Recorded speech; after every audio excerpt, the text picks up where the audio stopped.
How many of you feel like you need to apply more thought into your projects? And put in the comments below that thoughts. How many of you feel that you are over planned your project and over engineered it, and there is no room for you to change it? So type in the comments over planned. um, you clicked on this video and you saw that number over there. I'm basically posting YouTube every day, and there's an intention for that. And that's my mission. Post 100 videos daily without any judgment. And then after the 100 days video, I start judging, and then probably like, update my video production capabilities.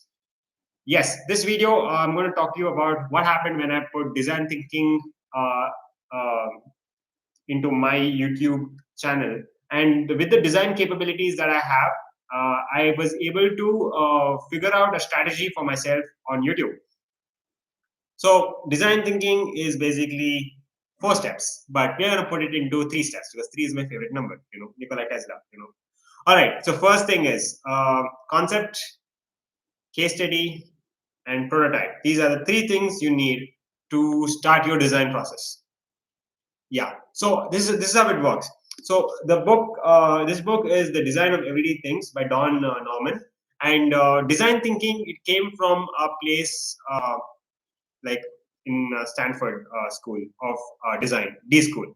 Like how they have business school in Harvard, and in Stanford, of course, they have a business school. But Stanford came up with like this school of design, and they thought, you know what, we should just call it D School for design. And the people who came from design school, Dan Kelly, and a lot of other people who wrote some phenomenal books, such as Designing Your Life. Forgot the author's name. I'll refer to you later. Uh, Dan Kelly and his brother wrote Creative Confidence, Change by Design by the CEO of IDEO at the time, and like there's several other books. But even though Don Norman is not exactly like connected to IDEO, as far as I know, he did come up with the human-centric design model. And the human-centric design model goes something like this: you start with observation, idea generation, prototyping, testing, and the cycle keeps going. So design methodology is not something which is, it doesn't necessarily go under a hierarchy or a methodology as such. Whatever I told you just now, observation, idea generation, prototyping, testing, you can like mix and match them and see where it goes.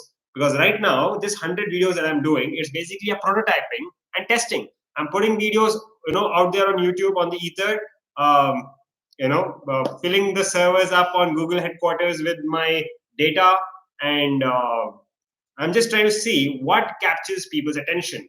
And to measure it, I have YouTube's analytics. So based on how I have been putting up videos on a daily basis, this is day number 32, and for the past month, I was able to measure that I actually got 3 new subscribers, which is interesting because they were not my family members or whoops. Sorry about that. It was my radar. So yeah, I was able to find out that these were not like people who had like begged to like subscribe so that I would get myself started. So these guys were like, they probably saw some merit in my videos and decided to subscribe and see what is up. So thank you if you are one of those people who subscribe. Regardless, my promise to you is that this is a design process. I'm treating my YouTube channel as if it is my personal design project. So I did observe. I have been observing YouTube for a long time. I did come up with a lot of ideas of what I'm going to do. So, like a lot of the content that I watch on YouTube is basically mostly animations and video game trailers and stuff, and movie trailers, music, and all those stuff. All those talents which I do not happen to have as of now. However, I have been like dabbling with animation and digital art, which all those capabilities will come to a scene very soon. I'm like promising almost like a politician here, but bear it like in all in good time. So what I found was the YouTube that was more engaging to me was a conversational podcast type of videos, and I found that to be engaging when I was doing some work on such as doing some other work, and I was to listen to it on the background.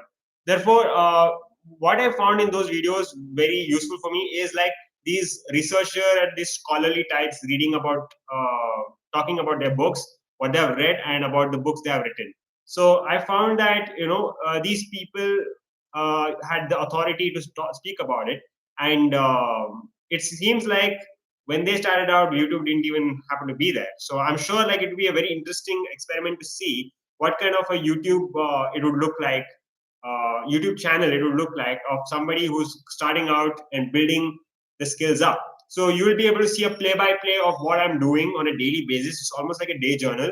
This could be used for posterity, and I expect that people who will be seeing this are most likely in the future. I mean, I'm saying that with all humility. I don't know, like, I can't predict the future. I don't know what's going to happen. It's just something that I'm trying out and I'm being persistent about it. And you cannot have persistence without faith, right? That's what Nightingale said. So, yeah, like, I'm going to edit that out in the next iteration, I guess. So, idea generation and then prototyping and testing. So it's important that you go ahead and be embarrassed by your product. I'm like way embarrassed about my products. Like look at those videos. Look at the lighting. It's like blinding lights.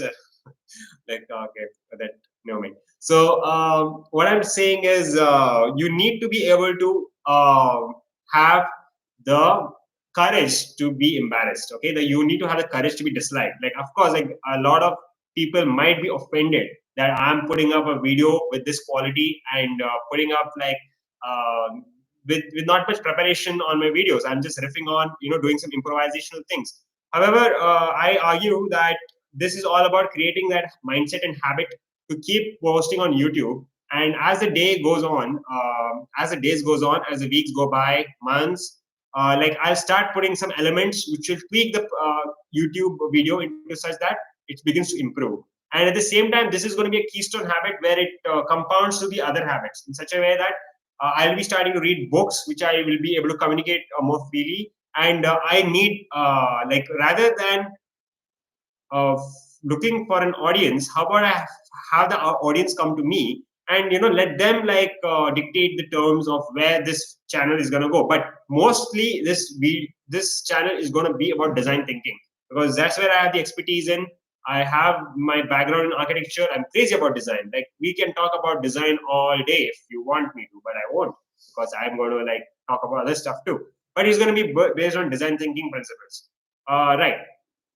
So let me just share with you the design process I'm going to apply for YouTube in the next couple coming days. So one thing that I'm working on is writing. So why am I working on writing is because if you can write well, you can, let me just switch that off. Okay, just a second.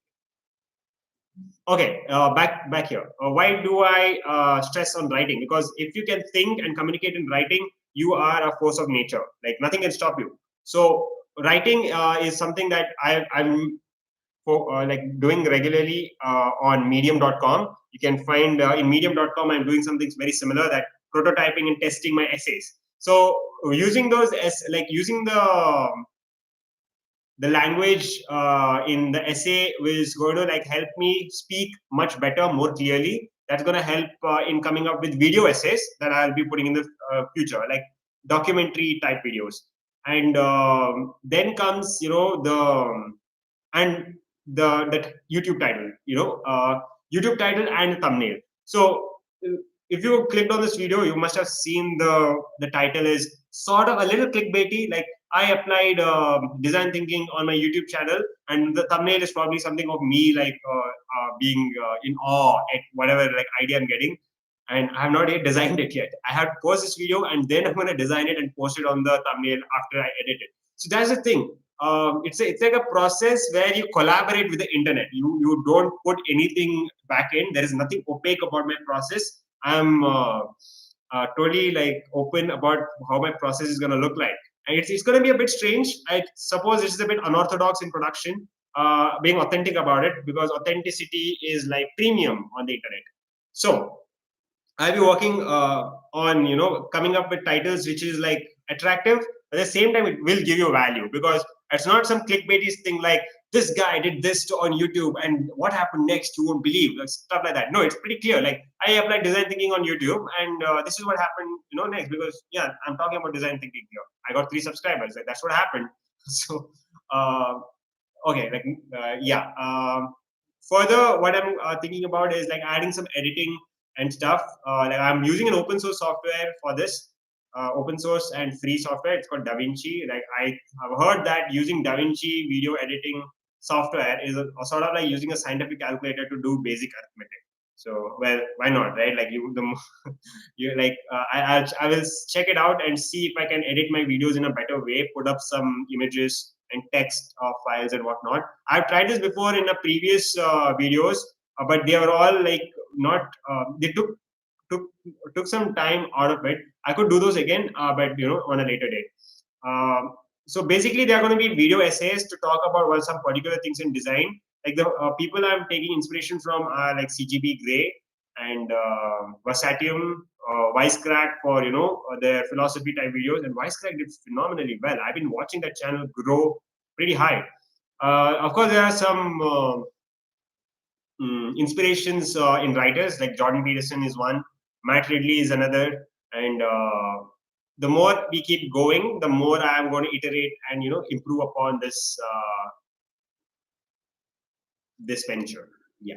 So I hope this video is not too boring. I will try to make it as fun as possible, and I'll figure out like how to make this YouTube thing work. All right, like basically we're in a very beta testing prototype phase, but I don't think we are gonna see a finished product anytime soon, unfortunately. So until by anytime soon, I'm talking about 100 days.